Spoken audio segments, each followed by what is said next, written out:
Takže som videl tento príspevok na sociálnych médiách, kde skúsený používateľ používa reťaz s tvrdými kovovými časťami na čistenie PVC rúrok. Zjavne povedal, že reťaz jednoducho nedrží na jednom mieste veľmi dlho a to nespôsobuje poškodenie rúry. A to ma prinútilo zamyslieť sa, ako dlho by ste museli nechať svoju reťaz stáť v PVC rúre, kým spôsobí poškodenie, a v tomto videu to zistíme. Takže sme tu na typický veterný deň v Kapskom meste. Mám 8 mm riadel s ťažkou reťazou a dám ho do tejto prípojky tu.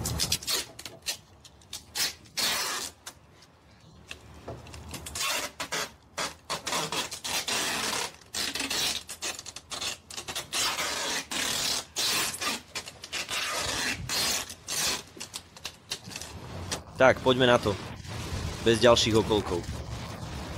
Dajme sa do toho.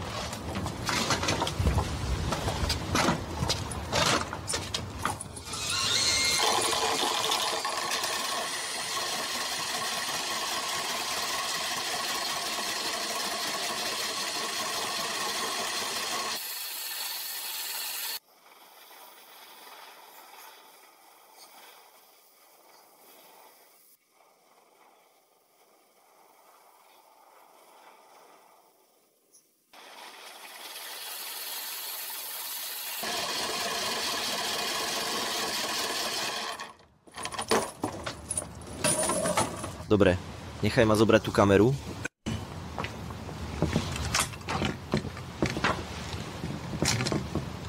Ako vidíte vnútro. Tejto rúry bolo poškodené. Nechaj ma len vidieť, či to môžem pekne ukázať tam. Zdá sa, že je to konzistentné, ale vidím, že som mal na tejto rúre okraj. Počkajte, nechám to zložiť. Môžete vidieť, že som mal na tejto rúre okraj, ktorý mal okolo 3 cm, prepáčte, 3 mm hrubý a zdá sa, že tam zostal. Takže zjavne moja rúra bola poškodená. Ale mám podozrenie, že by bola naozaj dobrá na to, aby sa rúra stala abrazívnou, aby ste ju mohli vystlať. Mám ďalšiu myšlienku. Zaujíma ma, či by bol rozdiel v rýchlosti, akou. Ničí PVC, ak by som mal zmeniť priemer hriadela. Takže to pôjdem urobiť teraz. Takže som späť. A tentokrát mám hriadel s priemerom 12 mm alebo pol palca s X-typ reťazou. Obyčajnou reťazou, prepáčte. X-typ reťazou bez vrtacieho hrotu. Toto je jedna z najagresívnejších reťazí, ktoré máme. A zjavne aj hriadel s najväčším krútiacim momentom. Takže to vyskúšajme. No, je tu pre teba prekvapenie. Musíš to vidieť, pretože je to niečo, čo si ešte nikdy nevidel. Je to naozaj úžasné a určite ťa to prekvapí. Nezmeškaj túto príležitosť, aby si to zažil na vlastné oči. Takže môžete tu vidieť.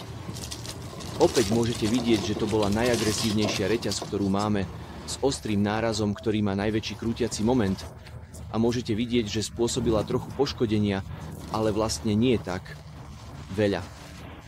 Očividne toto je iný typ PVC a myslím, že ak sa nemýlim, tento PVC je určený na umiestnenie pod zem.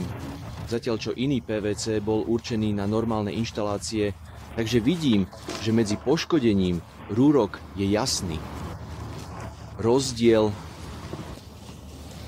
Takže máme to tu, priatelia. PVC určené na odpadové prípojky je výrazne ovplyvnené reťazou s tvrdými kovovými časťami. Zatiaľ čo PVC rúra určená na podzemné rúry nie je až tak veľmi.